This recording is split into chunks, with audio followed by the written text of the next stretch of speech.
Hey friends, I've got another book for you today by the author, Patricia Polacco. Remember, she's the author and the illustrator. She makes the pictures and the words. And this story is called Thundercake. And it's about a little girl who's afraid of a lot of things. And her grandma helps her to make a cake. And throughout it, she learns how not to be so afraid. So I hope you like this story. Thundercake. Grandma looked at the horizon, drew a deep breath and said, "This is Thundercake baking weather, all right. Looks like a storm coming to me." "Child, you come out from under that bed. It's only thunder you're hearing," my grandma said. The air was hot, heavy, and damp. A loud clap of thunder shook the house, rattled the windows, and made me grab her close. "Steady, child," she cooed. "Unless you let go of me, we won't be able to make a thundercake today." "Thundercake?" I stammered as I hugged her even closer. "Don't pay attention to that old thunder except to see how close the storm is getting. When you see the lightning, start counting real slow. And when you hear the thunder, stop counting. That number is how many miles away the storm is, understand? We need to know how far away the storm is so we have time to make the cake and get it into the oven before the storm comes, or it won't be real thunder cake." Her eyes surveyed the black clouds away off in the distance, and then she strode into the kitchen. Her worn hands pulled a thick book from the shelf above the wood stove. "Let's find that recipe, child," she crowed as she lovingly fingered the grease-stained pages to a creased spot. "Here it is, Thundercake." She carefully penned the ingredients on a piece of notepaper. "Now let's gather all the things we need," she exclaimed as she scurried toward the back door.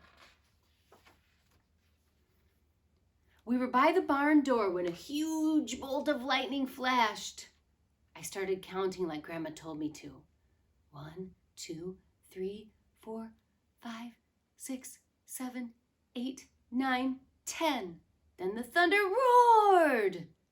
10 miles. It's about 10 miles away, Grandma said as she looked at the sky. "About an hour away, I'd say." "You'll have to hurry, child. Gather them eggs careful like," she said. Eggs from mean old Nellie Peckhen. I was scared. I knew she would try to peck me. "I'm here. She won't hurt you. Just get them eggs," Grandma said softly. And the lightning flashed again. 1, 2, 3, 4, 5, 6, 7, 8, 9, I counted. 9 miles, Grandma reminded me. Milk was next. Milk from old Kick Cow. As Grandma milked her, Kick Cow turned and looked at me, right at me. I was scared. She looked so big. Zip went the lightning. 1, 2, 3, 4, 5, 6, 7, 8, I counted. Baroom went the thunder. 8 miles, child, Grandma croaked. Now we have to get chocolate and sugar and flour from the dry shed.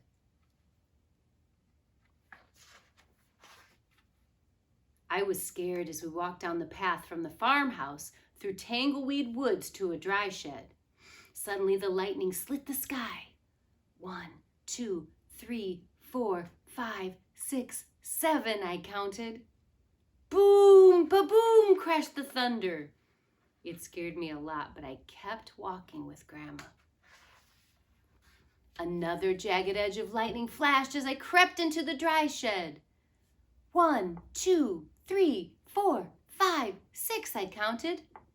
Crackle, crackle, boom, kaboom, the thunder bellowed. It was dark and I was scared. "I'm here, child," Grandma said softly from the doorway. "Hurry now, we haven't got much time. We got everything but the secret ingredient." 3 overripe tomatoes and some strawberries, Grandma whispered as she squinted at the list. I climbed high on the trellis.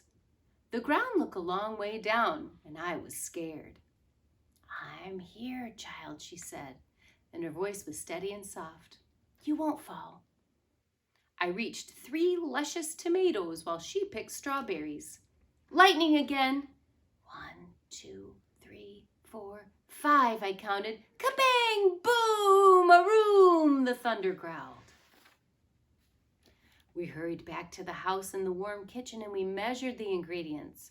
I poured them into the mixing bowl while Grandma mixed. I churned butter for the frosting and melted chocolate, and finally we poured the batter into cake pans and put them in the oven together. Lightning lit the kitchen. I only counted to 3 and the thunder rumbled and crashed. 3 miles away, Grandma said, and the cake is in the oven. We made it! We'll have a real thunder cake. As we waited for the cake, Grandma looked out the window for a long time. Why, you aren't afraid of thunder. You're too brave, she said as she looked right at me. I'm not brave, Grandma, I said. I was under the bed, remember? But you got out from under it, she answered, and you got eggs from mean old Nellie Peckhen, and you got milk from the old kick cow, and you went through Tanglewood Woods to the dry shed. You climbed the trellis in the backyard. From where I sit, only a very brave person could have done all them things. I thought and thought as the storm rumbled closer, and she was right. I was brave. Brave people can't be afraid of a sound, child, she said, and we spread out the tablecloth and set the table. When we were done, we hurried into the kitchen to take the cake out of the oven, and after the cake had cooled, we frosted it. Just then the lightning flashed, and this time it lit the whole sky. And even before the last flash had faded, the thunder rolled, boomed, crashed, and baroomed just above us. The storm was here. Perfect, Grandma cooed, just perfect. And she beamed as she added the last strawberry to the glistening chocolate frosting on top of our thunder cake. And at the back, oh, I'm sorry, there's one more page. As rain poured down on our roof, Grandma cut a wedge for each of us, and she poured us steaming cups of tea from the samovar. And when the thunder roared above us so hard it shook the windows and rattled the dishes in the cupboards, we just smiled and ate our thunder cake. And from that time on, I never feared the voice of thunder again.